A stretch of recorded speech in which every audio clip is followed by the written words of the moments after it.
Mag-e-entrance muna kami, mag-e-entrance. 20 ho ang isang tao din eh. 20 pesos.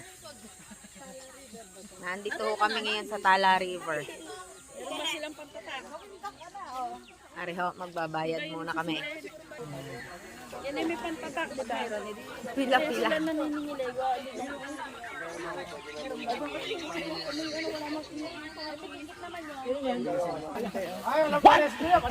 Ari ho, ang dala nilang kanin. Ayan ho. Kayo ho, hindi magugutom di yan. Maghadong kayo i-busyar pag-uwi. Ay,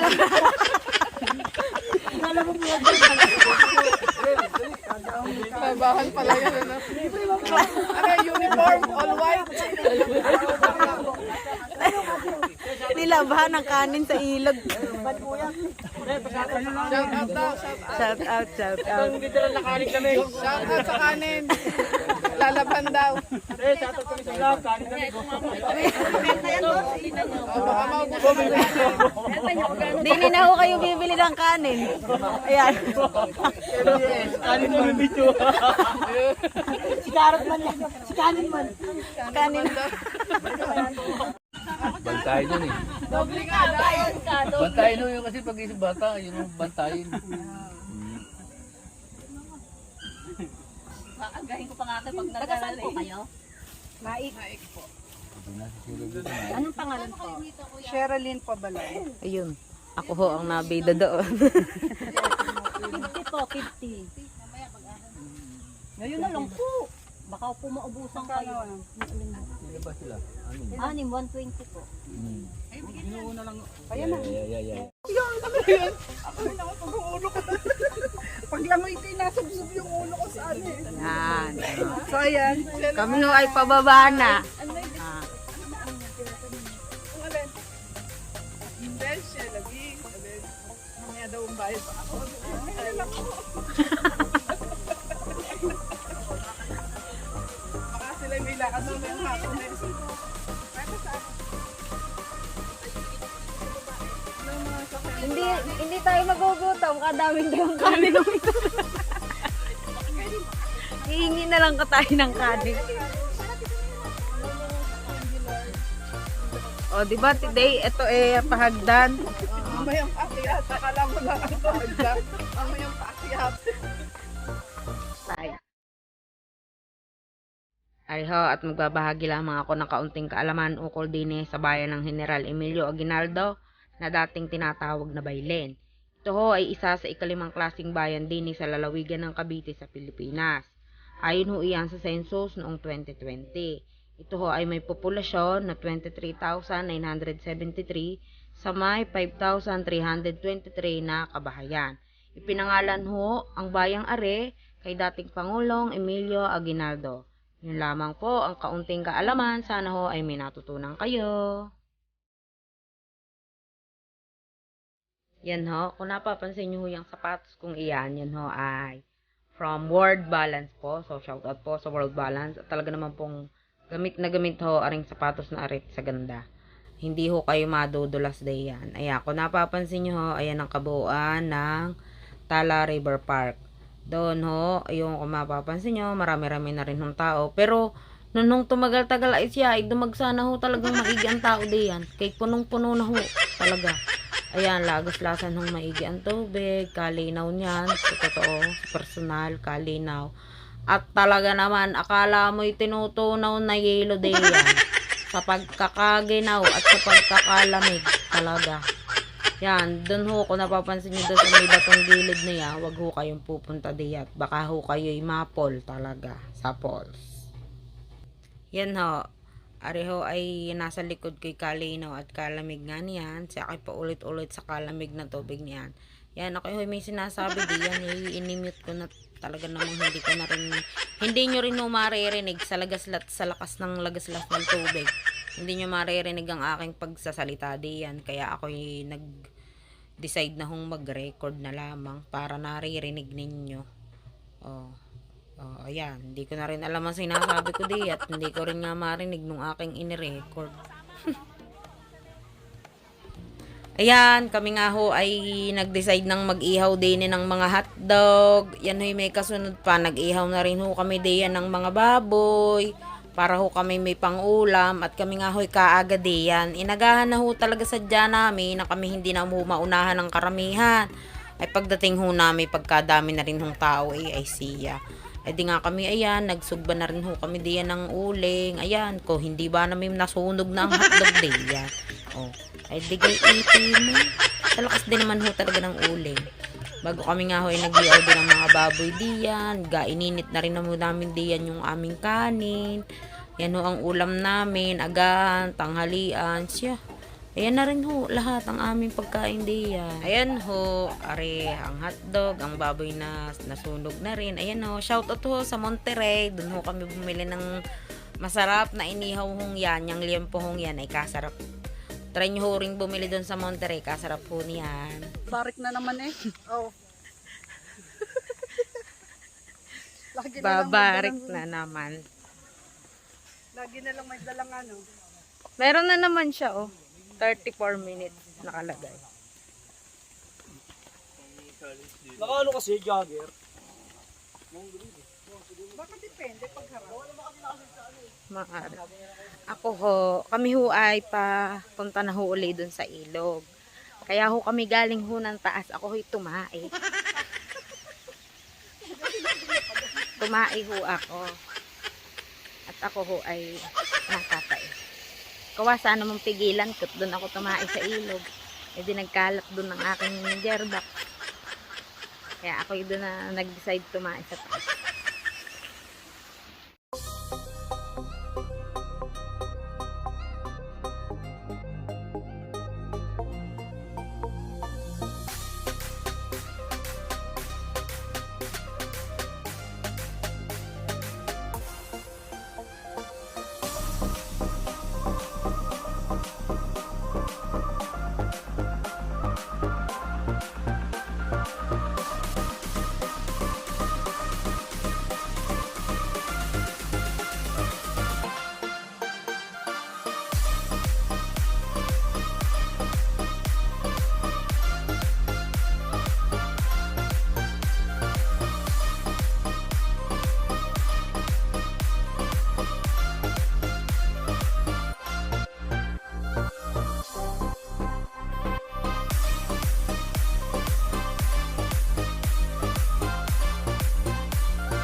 waves or surfing waves into the night on the beaches of Hawaii. Drinks in Ibiza, anywhere you wanna go, baby, you just let me know. Sunny Indonesia, don't say no. Sipping on tequila, anything you wanna see, be there in a heartbeat. Just say the words and we can go. We got just one life, baby, so live it up, take it one day at a time. Keep it shining like the stars we see above. I wanted to be here by my side, not tropical love.